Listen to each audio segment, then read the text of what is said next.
One of the strangest patterns in human relationships is this. Many people don't value your presence while you are constantly available. But the moment you pull away, suddenly your importance increases.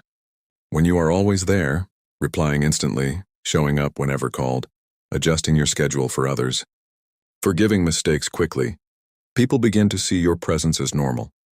Expected, guaranteed, and anything that feels guaranteed slowly loses value. Human psychology works in a strange way. We appreciate things more when they become limited or harder to access. The same rule applies to attention, time, and emotional availability. When someone knows you'll always answer, always help, always stay, they stop feeling urgency to treat you carefully. They assume you're not going anywhere. So they cancel plans without guilt. They respond late. They take favors without returning them. They make less effort because they don't fear losing you. Not always intentionally, often subconsciously. Comfort makes people careless. But something shifts when you begin focusing on yourself instead. You stop chasing conversations. You stop begging for attention. You stop over-explaining. You become busy improving your own life. And suddenly people notice your absence. Messages start coming. Where have you been? You've changed. You don't talk like before. But what actually changed? Not your personality. Your availability. And when availability decreases, perceived value increases. People begin realizing that your time is not unlimited, that your attention is not automatic, that your presence was something they took for granted. Now they must make effort to keep the connection alive. This psychological shift explains why many relationships improve only after distance appears. The person who once ignored your messages now replies quickly. The friend who rarely called now checks in. The partner who felt distant suddenly becomes attentive. Because now there is a risk of losing you, and loss creates urgency. But here's the deeper lesson. Pulling away should not be a manipulation tactic. It shouldn't be a game to make people chase you. The real goal is personal growth. When you invest time into building skills, improving health, strengthening confidence, and chasing goals, your focus naturally shifts away from seeking constant validation. And when you genuinely become busy building your life, people start respecting your time, not because you forced them to, but because you stopped giving your energy freely without boundaries. The painful realization many people reach is that being too available often leads to being undervalued. Meanwhile, those who protect their time and energy are treated with more respect. The mature solution is balance. Be kind, be supportive, but also value your own time. Not everyone deserves unlimited access to you, because the truth is simple. People rarely appreciate what they never have to earn. And sometimes distance teaches others your value better than constant presence ever could. Real respect begins the moment you start respecting your own time first. One of the most unexpected consequences of success is loneliness. Most people believe success brings admiration, better relationships, and stronger friendships, and sometimes it does. But very often, success quietly takes people out of your life. Not because you changed into a bad person, but because success changes dynamics. When everyone around you is struggling together, there is a sense of unity. Friends bond over shared problems, financial stress, career confusion, or uncertainty about the future. Everyone feels equal. But the moment one person begins moving ahead, the balance shifts. If you start earning more, improving your lifestyle, building confidence, or achieving goals others only talk about, something uncomfortable begins happening in your social circle. Comparison starts. Even if you never brag or show off, your progress becomes visible. Your better habits, opportunities, or achievements highlight the gap between where you are and where others remain. And comparison creates silent pressure. Some friends feel inspired and try to grow with you. These people are rare and valuable. But others start feeling insecure. Instead of improving their own situation, they unconsciously distance themselves from the person reminding them of their stagnation. Sometimes the change appears as jokes. You forgot us after making money. Or, you think you're too good for us now. Sometimes invitations stop coming. Conversations reduce. Support disappears. Not because you betrayed them, but because your success makes them uncomfortable. There's another psychological factor involved. People feel safe around those who share their struggles. But when someone escapes the struggle, the remaining group feels left behind. And instead of admitting jealousy or insecurity, they create emotional distance. Success also changes lifestyle patterns. You may start waking up earlier, working longer hours, focusing on fitness, learning new skills, or networking in different environments. Meanwhile, old friends may still follow old routines. Eventually, schedules stop matching, interests stop aligning, conversations feel forced, and slowly friendships fade. Another painful truth is that some people prefer the version of you that needed help. When you were confused, broke, or struggling, they felt important giving advice or support. But once you become independent and strong, their role disappears, and without realizing it, they feel less needed in your life. Success removes dependency, and dependency often holds friendships together. But here is the important lesson. Losing friends during growth doesn't always mean betrayal. Sometimes it simply means life paths are diverging. Not everyone is meant to travel the entire journey with you. Some people walk with you during struggle, others appear during success. Very few stay through both. The mature response is not anger or arrogance. It is gratitude for shared memories and acceptance that growth sometimes requires letting certain relationships go. Because the goal of life is not to stay small to keep everyone comfortable. The goal is to grow, even if growth becomes lonely. And in the end, the friends who truly belong in your life will never feel threatened by your success. They will celebrate it as if it were their own. Loyalty is rare, and life eventually proves it. When we are young, loyalty feels common. We believe our close circle will always remain the same. The friends who laugh with us today seem like permanent parts of our future. But life slowly tests every relationship, and those tests reveal something difficult to accept. True loyalty is rare. Real loyalty shows itself only when situations become uncomfortable, when there is nothing exciting to gain, when staying connected requires effort instead of convenience. Anyone can stay during good times. When money is flowing, when life is fun, when success is visible, people enjoy being around you. Energy is high, conversations are easy, and everything feels positive. But loyalty is not tested in comfort. It is tested when things go wrong. When you lose a job, when your mental health struggles, when your business fails, when relationships break, when you withdraw from social life because you're emotionally exhausted. During these moments, many people slowly disappear. Messages stop coming, invitations stop, calls become rare. Some people simply don't know how to deal with struggle, so they avoid it. Others stay away because your difficult phase offers them no benefit or enjoyment. And this is when reality becomes clear. The circle that once felt large becomes very small. Sometimes only one or two people remain. Sometimes no one. And as painful as that realization is, it becomes one of life's most important lessons.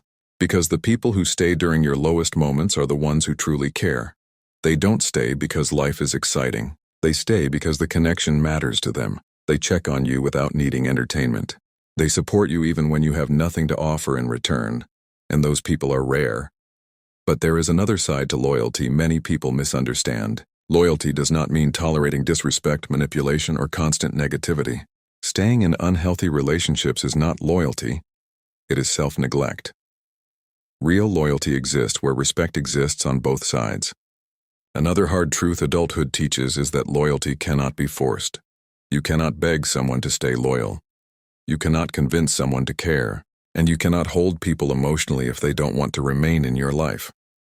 Trying to force relationships only creates resentment. Maturity arrives when you stop chasing people who repeatedly show you they don't value the connection. Instead, you start appreciating those who choose to stay without being asked. Because loyalty is not proven through words or promises. It is proven through presence, through showing up when life is boring, difficult, or painful.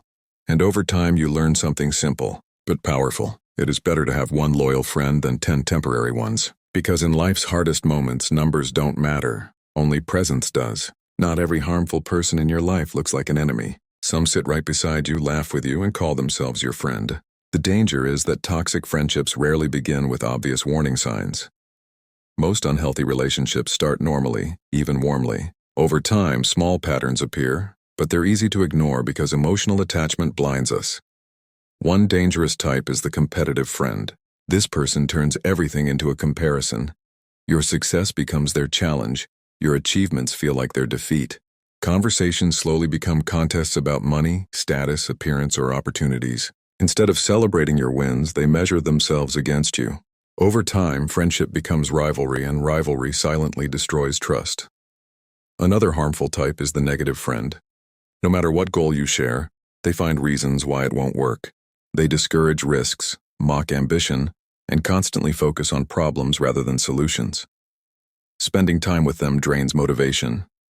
Slowly, their pessimism starts affecting your confidence.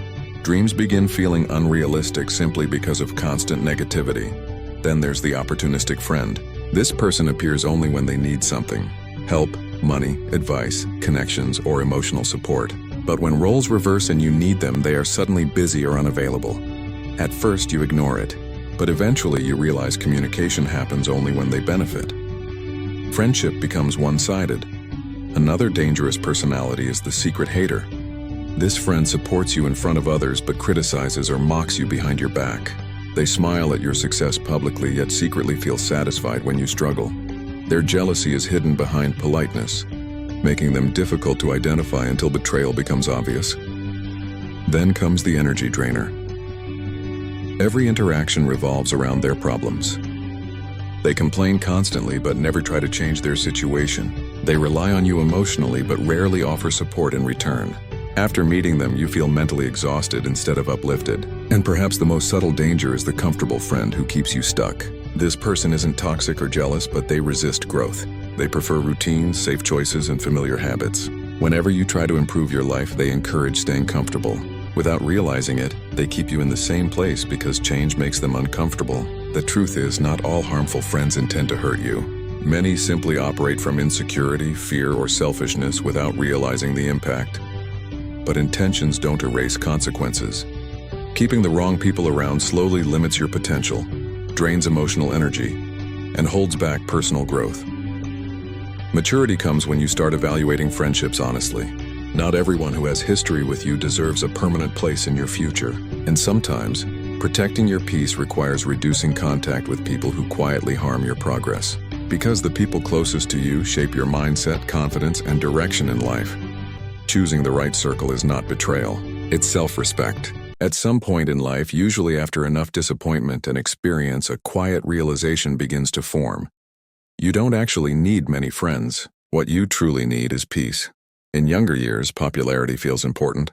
Having a large circle, constant plans, and many people around feels exciting. Being socially active gives validation. It feels like success to always have someone to call or somewhere to go. But as life progresses, priorities start changing. Work becomes demanding. Responsibilities grow. Mental stress increases. Personal goals become clearer. Energy becomes limited, and slowly you begin noticing something surprising. The more people around you, the more drama, misunderstandings, expectations, and emotional complications enter your life. Some friends demand attention. Some expect constant availability. Some bring problems. Some create conflicts. Some become jealous. Some compete silently, and maintaining too many relationships becomes exhausting. You begin craving something different. Silence instead of noise. Stability instead of chaos. Honest conversations instead of superficial ones. You start enjoying fewer but deeper connections, because maturity teaches an important lesson. Not everyone deserves access to your time, energy, and emotions. Earlier, you might have tolerated disrespect to keep friendships alive. You ignored red flags because you feared loneliness. You kept people around simply because of history or habit. But eventually, self-respect becomes stronger than the fear of being alone. You begin setting boundaries. You stop replying to every message instantly. You stop attending gatherings that drain you. You stop explaining your decisions to everyone. And instead of feeling lonely, you begin feeling peaceful. Another mature realization appears. Some friendships survive only because of shared past, not shared future. You may care about old memories, but present conversations feel forced. Interests no longer match. Life directions differ. And holding on to people just because of history often prevents growth. Letting such connections fade doesn't mean you hate those people. It simply means you accept change.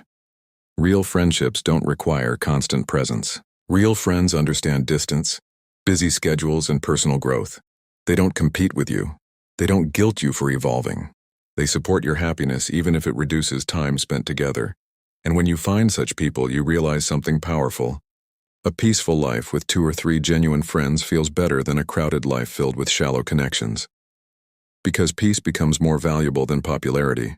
And the strongest sign of emotional maturity is this. You stop chasing company and start protecting your peace. Because in the end, life is not about how many people surround you. It's about how many truly stand beside you when everything else disappears.